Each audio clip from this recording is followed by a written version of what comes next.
आप लोग बता दी जिस गाने का बेसब्री से इंतजार करते पावर स्टार पवन सिंह की फौजी सजन, जिस गाने का नाम है फौजी सजन, फाइनली इस गाने का पोस्टर रिलीज कर दिया गया है।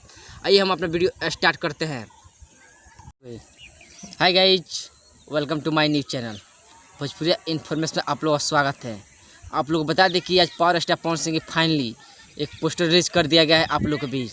आप लोग को ये जानकर बहुत खुशी होगी कि पावर स्टार पवन सिंह के जिस गाने का बेसब्री से इंतजार करते फाइनली उसका पोस्टर पवन सिंह ऑफिशियल से फाइनली रिलीज कर दिया गया है।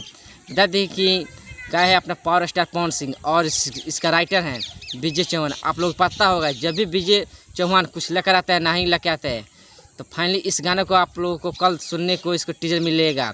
होली के सुबह से शायद गाना रिलीज किया जाएगा। बता दें कि इस गाने को अभी कमिंग सुन किया गया, इसलिए ज़्यादा मैं इन्फॉर्मेशन इस गाने पर नहीं दे सकते हैं। तब तक मिलते हैं हम नेक्स्ट वीडियो में। अगर मेरी वीडियो आप लोगों को पसंद आया हो तो प्लीज़ मेरे वीडियो को लाइक कर दीजिएगा और मेरे चैनल सब्सक्राइब कर दीजिएगा। तब तक हम मिलते हैं नेक्स्ट वीडियो में।